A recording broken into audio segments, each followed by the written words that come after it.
네, 오짱 작전 타임 두 번째 세트 시작해 보겠습니다. 돌격 종목 맞수 시간이죠. 오늘도 재밌는 주제들 많이 담았으니까 본방사수 해주시기 바랍니다. 첫 번째 주제 바로 확인해 보시죠.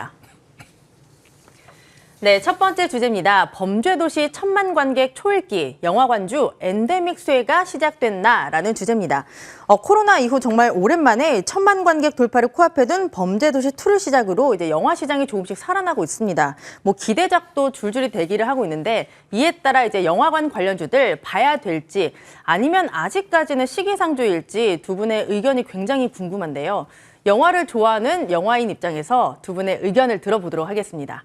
영화 관주 지금 사도 될지 하나, 둘, 셋.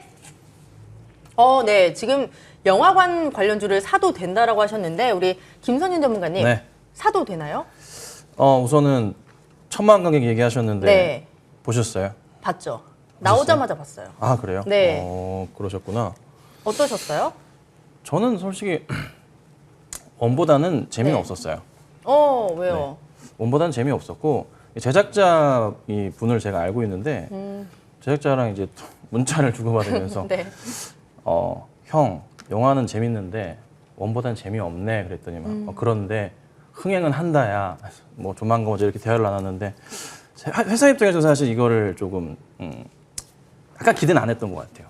근데 이제 성공을 했어요. 근데 네. 이게 뭔 얘기냐면 시장의 분위기가 영화 시장의 분위기가 사람들이 이제 굶주렸다는 걸 좀 의미하는 것 같아요. 시기적으로도 굉장히 좋긴 했는데 이거 외에 뭐 닥터 스트레인지 같은 영화들이나 뭐 마블 영화들도 지금 이제 괜찮게 지금 잘 나와주고 있거든요. 네. 그래서 추가적으로 이제 송강호 씨 주연한 그 나무준 받은 영화도 개봉을 또 앞두고 있는 브로커. 브로커. 네, 네. 감사합니다.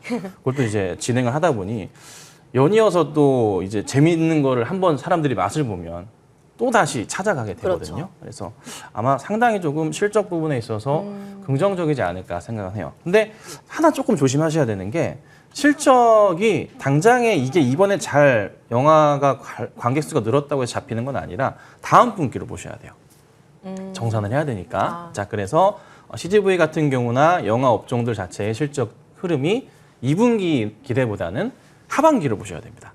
그래서 하반기 포인트에 강한 상승이 좀 나올 가능성이 크다 생각을 하고 다만 항상 주가라는 게 좀 선행을 하다 보니 미리 선점하시는 분들도 분명히 있어요. 분명히 있어서 뭐 CJ, CGV나 뭐 그 콘텐츠 중앙 같은 경우가 가장 이제 대표적인 이제 종목인데 그래도 대장격인 CJ, CGV 주가 상황을 보면은 나쁘지 않아요. 차트 상황이 나쁘진 않아요. 추가 반등이 충분히 좀 나올 가능성은 좀 크다는 생각은 해요. 근데 하나 우선적으로 고민을 해봐야 될 게 이 종목이 그럼 이제 올라갈 것 같은데 실적도 좀 붙을 것 같은데 얼마나 빠르게 붙을까? 이 작년과 재작년에 매출 5,800억 그리고 작년이 7,300억 그리고 그 전에가 얼마였냐면 코로나가 터지기 전이 2019년도에 매출 자체가 2조 원이 좀 안 됐어요. 반의 반토막 그리고 뭐 반토막 이런 식으로 이제 2년 동안 고생을 하다가 이번 올해 아마 그 범죄도시 2로 인해서 매출이 상당히 좀 많이 기여할 것 같아요. 범죄도시 2로 인해서 매출이 그래도 극장가에서 예측하건대 뭐 최소한 뭐 500억 이상은 도움이 되지 않을까 싶거든요. 그래서 그렇다면 올해는 그래도 1조 원 정도의 CJ, CGV가 매출 회복이 있을 수 있다. 그럼 작년 대비해서 50% 이상의 성장은 분명히 나오는 거다. 다만 2019년도 때처럼의 그 흐름은 아직은 멀었지만 준비하는 과정이 좀 있기 때문에 지금부터 서서히 보시면서 내년도의 흐름을 보시는 게 어떨까? 내년 초까지의 흐름. 저는 이거는 좀 단기 투자보다는 영화 종목들은 장기 투자로 보시는 게 맞지 않겠나 싶어요. 그리고 지금 뭐 그 외의 종목들도 많은데 보지 마시고 그냥 요거 하나만 CGV만 보시고 연말까지나 내년 초까지 보시면서 좀 가져가 보자라고 말씀을 좀 드려보고 싶고요. 다만 조금 걱정스러운 것은 수급상이 아직까지 그렇게 막 깔끔하진 않아요. 뭐 오늘 시장에서 보면은 뭐 외인들의 흐름이 좀 강하게 잡히긴 해요. 가장 많이 사고 있는 외인 중에 모건 스탠리가 많이 사고 있어요. 근데 막상 들어가 보자면 기관들은 아직까지 그렇게 막 발을 담그고 있지는 않아요. 기관들과 외인들은 어디로 좀 먼저 빠져 있냐면 이쪽 뭐 카지노 쪽이나 약간 좀 리오프닝 쪽이 먼저 이쪽으로 약간 쏠려 있긴 해요. 그러니까 이게 약간 순차적으로 돌거든요. 카지노 쪽 가고 난 다음에 그 다음에 또 영화 쪽에 갈 수도 있고 그 다음 화장품으로 가고 이런 식으로 약간 리오프닝 관련주들이 돈단 말이에요. 지금은 그런 부분에 있어서는 약간 좀 주춤하긴 하지만 그래도 그거를 기다리시면서 대응을 하신다면은 나쁘지 않은 전략은 될 수 있다. 그래서 제가 5를 든 이유 중에 하나고 짧게 보지 마세요. 이 영화에 대한 실적은 하반기부터 반영이라는 거. 이것만 기억하시면 될 것 같습니다. 말씀을 들어보니까 이제 순환매적으로 도는 것 같아요. 네, 리오프닝 그렇죠. 관련주들. 맞아요. 네. 지금 뭐 카지노 쪽으로 쏠려 있다라고 말씀을 하셨는데 그러면은 지금 사도 되는 거네요. 영화관 관련주들. 그렇죠. 지금 사시는데 약간 밀릴 수도 있어요. 조정이 나올 수도 네. 있으니까 그거는 감안하시고 밀릴 때마다 담아두시면 연말 지나고 내년 초가 되면은 수익을 줄 수 있는 종목은 분명히 맞으니까 업종은 맞으니까 그래서 실적이 돌아오면 당연히 주가는 올라가게 되어 있죠. 그러니까 그거 참고하시고 대응하시면 되겠습니다. 네, 우리 정재훈 어드바이저님. 네. 영화 좋아하세요? 좋아는 하는데요. 정말 좋아하세요? 극장 안 간 지가 10년이 넘은 것 같네요. 안 좋아하시는 거 아니에요? TV에서만 보시는 거죠? 그렇죠. 뭐 그것도 영화를 좋아하는 그럴 수도 있죠. 네, 스크루지 아니에요, 스크루지? 그러면은 영화 관련주들 올라간다고 보세요? 그러니까 영화라고 네. 딱 단정 짓는 것보다는 이게 컨텐츠로 하나를 이렇게 묶는 게 좀 더 좋지 않을까라고 좀 보여지고요. 코로나로 인해서 이 못했던 그런 부분들이 이제 점차적으로 개방이 되는 그런 모습들을 좀 보이다 보니까 순환 상승 쪽으로 좀 가닥을 잡는 그런 모습이 좀 좋지 않나라고 좀 보여지고요. 사실 흥행이 지속되게 되면 좋겠죠. 제작사라든가 아니면 유통 쪽에 있어서 그 기업들 다 좋은 그런 사항들인데 이걸 어떻게 보면 한류라는 걸로 묶어서 좀 볼 수가 있을 것 같거든요.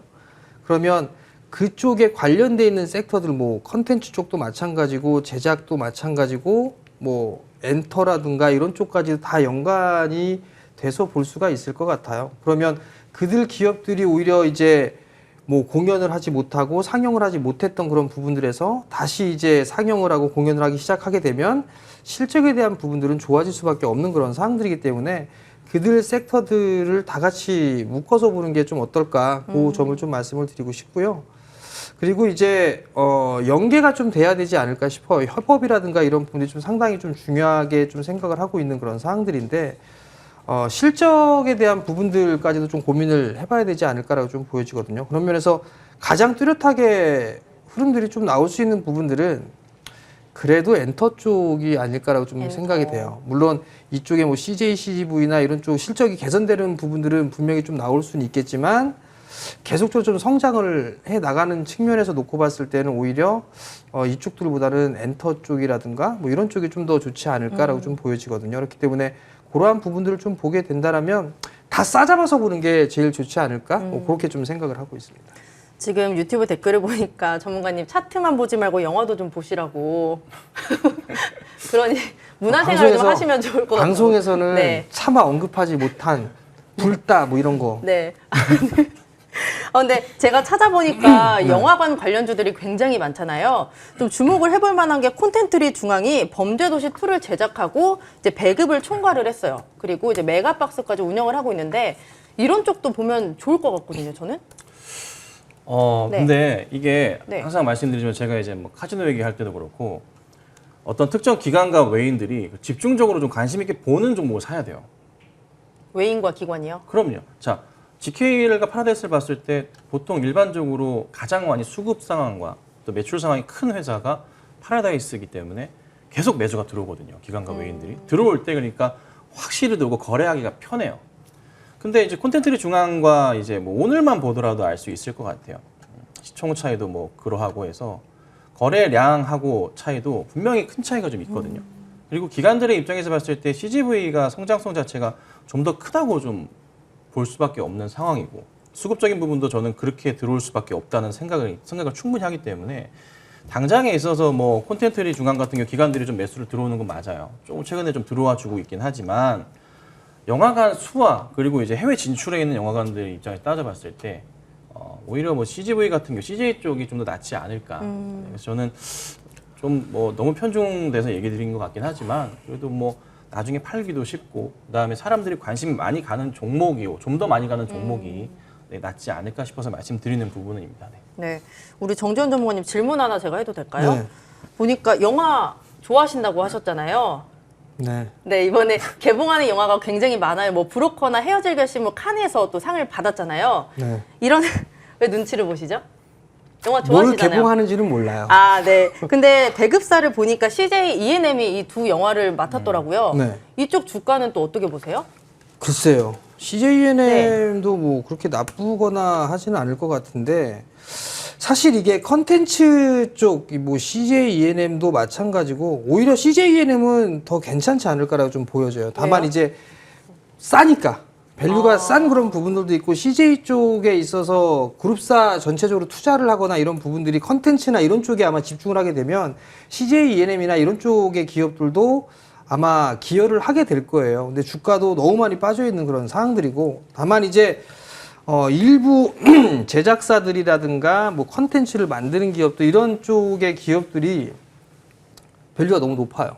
밸류가 너무 높은 그런 단점이 좀 있어요. 뭐 덱스터라든가 NEW 뉴라든가 이런 기업들 같은 경우는 작년 말에 크게 시세가 좀 났었거든요. 네. 메타버스니 뭐니 이런 이슈랑 엮이면서 그런 부분들이 있었기 때문에 밸류가 원체 높은 그런 상황들이고요. 오히려 CJENM 같은 경우는 밸류가 좀 낮으니까 뭐 단기적으로 낙폭과 대응으로는 볼 수는 있을 것 같고 대신 이제 쇼박스라든가 뭐 그런 기업들은 좀 나쁘진 않을 것 같아요. 그 이외의 것들을 보게 되면 뭐 여전히 엔터 쪽이죠. SM. SM을 좋아하시는 그렇죠. 것 같아요. 저번에도 들었던 것 같은데 소녀시대를 좋아하셔서 SM. 영화보다는 엔터. 엔터가 더 나은 것 같아요. 엔터요? 네. 네, 영화보다는 엔터라고 하시니까 오늘 분석 좀 참고해 보시면 좋을 것 같고요. 두 번째 주제도 바로 체크해 보겠습니다. 네, 두 번째 주제입니다. 국민 공모주 카카오페이 빠질 때마다 물타기 해서 모을까라는 주제입니다. 이대 주주인 알리페이가 이 블록딜을 추진한다라는 소식이 나왔죠. 보유집은 9.8% 규모라고 하고요. 알리페이는 이번 블록딜로 4,700억 원의 자금을 확보하게 됐다라고 합니다. 간신히 주가 10만 원대를 회복을 했었는데 어제 15% 급락하면서 10만 원대가 다시 또 깨지게 됐죠. 하지만 이게 또 기회일 수가 있습니다. 빠질 때마다 물타기를 해서 담아가면 좋겠다라고 생각을 하시면 오를 들어주시면 될 것 같아요. 준비되셨죠? 하나, 둘, 셋. 네, 두 분의 의견이 갈렸습니다. 우리 김선진 전문가님, 물타기를 해도 된다. 이게 이제 보호 회수가 네. 풀리고 나서 한 달쯤 기다렸다가 6개월 보호 회수니까 7개월이 딱 넘어가는 시점에서 블록딜을 했어요. 팔아 넘긴 거죠. 근데 이제 그 팔아 넘긴 단가 자체가 너무 좀 이게 현실적으로 한 9만 한 뭐 4천 원쯤 이제 되는 걸로 좀 알고 있는데 그쯤 될 겁니다, 가격이. 그래서 당장 이거를 정리하기도 힘들어요. 그러니까 넘겼는데 이거를 지금 바로 이 500만 주가 시장에 나오는 게 아니거든요. 지금 마이너스인데 바로 팔 건가? 그건 아니잖아요. 그렇잖아요. 그렇죠. 그러니까 당장 있어서는 다시 반등을 할 요지가 충분히 있어요. 최근에 이제 국내 종목 중에 여러 종목들 제가 갑자기 기억이 안 나는데 분석해 보면 삼성라인도 그 상속세 지분을 마련하기 위해서 물량을 이제 블록딜을 넘겼지만은 바로 회복하는 모습이 나아졌었습니다. 한 일주일, 2주 정도 있다가 회복을 바로 해줬거든요. 근데 지금도 좀 같은 흐름이 좀 나오지 않을까 싶고 그리고 어느 정도 올라가 줘야지 이들도 정리를 할 거 아니에요. 그러니까 당장에 있어서는 저는 그래도 그 12% 할인율로 물량이 넘겼던 그 가격 이하는 충분히 괜찮다는 판단을 해봅니다. 그리고 하락이 지금은 투매성 물량 때문에 좀 많이 밀리는 거긴 한데 이 하락 흐름이 오늘 아마 지금 지나고 나면 거의 좀 마지막으로 멈추지 않을까 싶어요. 그리고 다시 한번 매수세가 좀 강하게 들어올 가능성도 크지 않나. 뭐 외인들이 어제 굉장히 많은 물량을 좀 정리하는 모습이 나왔지만은 다시 매수 대응할 수도 있고 그리고 기관들은 또 물량을 좀 받아주는 모습도 많이 보였거든요. 그리고 오늘도 기관들이 매수 흐름 좀 나와줬기 때문에 저는 오히려 괜찮지 않나. 그리고 카카오페이가 지금 보호회수 물량 때문에 이런 좀 고충을 겪긴 했지만 실적 흐름에 있어서 성장하는 건 분명하거든요. 상당히 좀 기대를 할 수 있는 게 또 올해라고 좀 나와주고 있고 매출 부분도 있어서도 사상 최대 매출에 대한 기대감도 올해 좀 나와주고 있습니다. 뭐 그러니까 너무 걱정하지 마시고 오히려 저는 매수 기회로 보고 과감하게 좀 대응을 해야 되지 않나. 그리고 5월 달에 보여줬던 바닥 85,000원 라인 뭐 이탈할 가능성도 있겠지만은 좀 많이 낮다는 판단이에요. 이탈한다면 그냥 이 종목에 대한 문제는 아니고 뭐 다음 주 FOMC 영향에 따른 시장의 문제일 거라 판단을 해요. 근데 이미 하락이 크게 나왔기 때문에 다시 5월 달에 반등이 나왔던 가격대인 11만 원 정도 수준까지의 상승은 충분히 좀 더 나올 수 있다는 판단을 하고 있습니다. 근데 사실 카카오페이 같은 경우에는 상장할 때부터 고평가 네. 논란이 굉장히 많았잖아요. 고평가 논란 있었죠. 네, 그래서 사실 저는 카카오페이 접근이 좀 어려워요. 어려워요? 어려워요. 다른 좋은 종목들이 많은데, 그렇죠. 네. 근데 요거는 접근을 해볼 게 네. 지금 저희가 이걸 가지고 논의를 하고 있잖아요. 급락했기 때문에 오히려 단기 반등을 가지고 대응을 할 수 있는 부분이고 포커스는 이거죠. 5월 달 정도 해서 바닥을 확인하고 보호매수가 풀렸다는 생각하에 물량이 아직 남아있긴 했지만 5월 중순부터 반등을 했단 말이에요. 어느 정도 안정기를 거쳤어요. 거치는 찰나에 매수 주체가 누구였냐면 외인과 기관들이 중심이 돼서 잡았어요.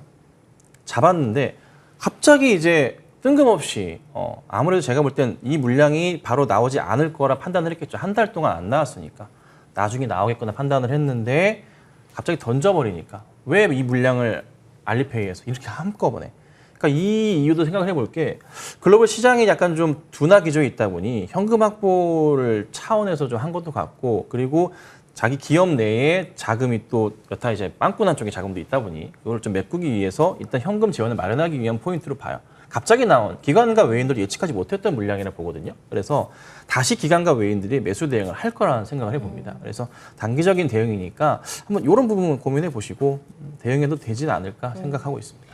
네, 정재훈 전문가님. 저는 카카오페이가 개인들에게 되게 좀 나쁜 종목이라고 생각을 해요. 사실 이 종목 때문에 지금 물려 계신 분들 굉장히 많잖아요. 뭐 이것뿐이겠어요? 카카오도 많죠. 마찬가지고 삼성전자 마찬가지고. 삼성전자요? 네. 어쨌든 블록으로 했던 그런 그렇죠. 부분들이 있으니까. 그래서 사실 저는 지금 접근이 어렵다라고 생각을 하는데 전문가님도 그렇게 생각하시는 거죠? 접근이 어렵다라기보다는요. 사실 이 카카오가 문어발식 확장을 좀 많이 한 상태에서 이게 쪼개서 상장을 시키고 쪼개서 상장을 시키고 하면서 계속 몸집을 불려왔거든요. 그게 별로 좀 개인 투자자들을 더 힘들게 하는 게 아닌가라고 좀 보여지고요. 일단 블록딜 얘기가 좀 나왔던 그런 사항들인데 공모가보다도 일단 하회한 그런 사항들인데 사실 이게 큰 메리트가 있을까? 저는 사실 거기에 의문이 좀 들어요. 이게 얼마나 크게 성장을 해 나갈까를 생각을 해보게 되면 올해 이제 겨우겨우 본전? 기준으로 실적 기준으로 내년도에 좀 성장을 해 나간다라고 한다라면 그래도 밸류적인 상황으로 봤을 때는 비싸 보여요. 그리고 아직까지는 뭐 기관 쪽에서 오는 수급 보니까 뭐 연기금 쪽에서 좀 받아주는 그런 모습들도 있고 투신 쪽에서 어제 좀 받아주고 그런 모습들이 있는데 연기금 쪽 같은 경우는 일단 포트를 구성하는 그 부분들에 있어서 매수가 좀 들어온 부분들이 아닌가라고 좀 보여지고요. 그러면 아직까지는 확인을 좀 해보는 게 좋지 않을까? 저는 개인적으로 좀 그렇게 생각을 하고요. 5월 달에 저점 자리 때가 85,000원이었었어요. 85,000원. 차라리 그걸 강하게 빼는 그런 밑으로 이탈하면서 빼는 그런 모습들이 나오게 된다면 오히려 반등의 시도는 좀 더 나오지 않을까? 뭐 그렇게 좀 예상을 하고 있고요. 뭐 예를 들어서 사실 뭐 삼성전자도 블록딜 이슈가 나오면서 주가는 계속 흘러내렸고 시장 상황이 있었겠지만 네. 세일트리온도 과거에 그러한 모습들도 좀 있었었고 그러다가 바닥을 다지고 나서 이제 움직이는 그런 상황들인데 지금 카카오페이 같은 경우는 바닥을 다지는 시간 자체가 없는 그런 상황들이니까 개인 투자자분이 만약에 길게 보게 된다라면 빠질 때마다 분할로 모아갈 수는 있겠지만 단기적으로 이거 낙폭과대로 빠졌다라고 생각을 해서 매수를 한다라면 오히려 더 밀릴 수 있는 그런 부분들이 있지 않을까라는 생각을 저는 해보게 되는 거고요. 그다음에 뭐 여러 가지 좀 사업을 하고 있지만 뭐 간편결제라든가 이런 전자결제 관련주들의 밸류만 보더라도 하긴 그것만 놓고 평가를 할 수 없겠지만 그 부분들만 보더라도 카카오페이는 다양한 사업들을 하고 있지만 그래도 밸류가 좀 더 높지 않나 저는 그렇게 좀 보고 있기 때문에 오히려 돌아서려고 하는 애들? 뭐 예를 들어 화학주나 뭐 이런 쪽도 돌려 세우는 그런 모습들이 나온단 말이에요. 그럼 그런 종목군들이나 오히려 만들어가고 있는 그런 기술적인 흐름들로 만들어가고 있는 그런 기업들을 오히려 좀 더 보는 게 좋지 않을까라고 좀 보여지고 이제 6월 중순에서 하순 넘어가면 2분기 어닝 시즌 준비를 해야 되거든요. 네. 그럼 실적주들 많이 빠져있는 기업들을 오히려 분할로 모아가는 게 좀 더 수익률적인 측면에서는 좋지 않을까 그렇게 좀 생각을 하고 있습니다. 차트를 좀 볼 줄 알아야 되겠네요. 그렇죠. 역배열 아니면 되죠. 역배열만 대부분 다 아니면 역배열에서 움직이는 그런 모습들인데 대부분 다 그러니까 올라가는 종목군들 그러니까 대체적으로 보게 되면 셀트리온도 아마 그 자리에 포함이 될 거예요. 셀트리온. 김선현 위원님이 그 얘기를 했던 부분들인데 네. 셀트리온도 포함이 될 거고 뭐 금호석유나 금호석유. 아니면 그 대한유화나 그런 종목군들을 보게 되면 네. 많이 빠졌다가 이제 다지면서 움직이는 그런 모습이에요. 61선 위에 있고 LG화학도 마찬가지인 네. 케이스고, 그러니까 대형주를 보려면 그런 쪽의 종목군들 차트의 모양새를 만들어 있는 게 좋고, 삼성전자나 SK하이닉스는 일단 예상과 예측이 좀 들어가줘야 돼요. 완전히 역배열권역에 진입을 해 있는 그런 상황들이고 네. 지수하고 상당히 예민하게 반응을 할 수밖에 없는 그런 상황들이기 때문에 삼성전자랑 SK하이닉스는 좀 봐야 될 것 같고, 근데 또 삼성전자랑 SK하이닉스는 또 따로 봐야 되는 그런 부분들이 탄력적인 측면에서 보게 되면 SK하이닉스가 훨씬 더 탄력이 세요. 그렇기 때문에 뭐 나는 수익률적인 측면에서 이 두 종목 중에 수익률적인 측면에서 보게 되면 삼성전자가 오히려 좀 더 수익률적인 측면에서는 더 좋을 수 있는 그런 상황들이고, 보통 반도체 쪽의 하이닉스를 보더라도 PBR 밴드로 한 배 이하권역에서는 바닥이 형성되어 있는 케이스들이 좀 많아요. 근데 네. 올해 SK 하이닉스의 선행 PBR을 보게 되면 한 배가 안 돼요, 지금 주가가. 그러면 그 지금 만약에 밀리는 그런 모습들을 보여주게 된다라면 오히려 그 종목군들, 뭐 지금 하이닉스가 10만 6천 원인데 저는 저거 빠져 내려와서 10만 원 깨지고 그러면 저는 땡큐 이러고 받을 것 같아요. 10만 원 아래에서 네. 사도 된다. 네, 저는 충분히 받아도 된다고 봐요. 네, 지금 유튜브 댓글을 보니까 카카오페이 샀다가 카카오페인 되신 분들이 계시다고. 네, 저희 분석 참고로 하셔서 종목 대응을 해보시면 좋을 것 같습니다. 네, 그럼 두 분의 관심주도 좀 체크를 해볼게요. 우리 정재훈 어드바이저님 먼저 볼게요. 예, 이것저것 좀 고민을 하다가 원래는 이게 인프라 쪽을 좀 봤어야 되는데 긴 측면에서 놓고 봤을 때 괜찮을 것 같아서 네. 파트론이라는 파트론. 기업이에요. 오늘 그래도 제법 좀 밀리는 그런 모습들이 좀 나오는데 오히려 분할로 잡아갈 수 있는 기회가 되지 않을까 뭐 그런 생각이 좀 들어서 준비를 했는데요. 파트론 같은 경우는 카메라 모듈 쪽도 만들고 5G 쪽도 하고 여러 가지 좀 사업을 하고 있어요. 근데 우선 테슬라 삼성전기 쪽에 있어서 테슬라 쪽에 카메라 모듈을 좀 수주를 했단 말이죠. 거기에서 파트론도 좀 수혜를 받을 수 있지 않을까라고 좀 판단을 하고 있어요. 왜냐하면 경영진, 그러니까 삼성 쪽에서 있다가 이 분사를 해서 파트너를 만든 그런 기업이에요. 그렇기 때문에 삼성 쪽하고의 협업은 여전히 좀 잘 되고 있는 그런 상황들이기 때문에 수혜는 좀 받을 수 있다라고 좀 보여지고요. 그다음에 카메라 모듈 쪽에 있어서 이 신규 사업도 하고 있는 그런 상황들인데 또 하나를 보게 되면 전자담배 쪽 시장도 진출을 했어요. 뭐 EM텍이라든가 이런 이 히팅 시스템이라든가 이런 쪽에 있어서 아마 파트론도 들어가기 시작을 하게 될 거예요. 그러면 신규 사업으로 좀 진입을 할 수 있는 측면이 있고요. 그리고 최근에 KTNG 쪽이랑 EM텍 쪽이랑 뭐 좀 소송 쪽이나 뭐 이런 부분들도 있는데 반사 이익도 나름대로 좀 얻을 수 있지 않을까 그렇게 좀 보고 있고, 스마트폰뿐만 아니라 전장 쪽까지도 같이 맞물리면서 사업을 하고 있는 그런 상황들이기 때문에 오히려 지금 주가는 바닥권역에 근접해 나가는 그런 부분들이 아닌가라고 좀 보여집니다. 네. 1650원에 좀 거래가 되고 있어요. 네. 지금 가격부터 그냥 10,000원 정도까지 분할매수 포인트를 좀 잡으면 되지 않을까라고 좀 보여지고요. 1차적으로 목표가는 한 13,000원 정도, 그리고 손절가는 9,700원 정도를 좀 제시를 해드리도록 하겠습니다. 네, 오늘 정재훈 전문가의 종목은 바로 파트론이었습니다. 계속해서 시장 전략 함께 세워보고 싶으시면요. 문자샵 0988로 성공정재훈 입력하시고 보내주시면 함께 하실 수 있는 노란통 링크 전송해드리고 있습니다.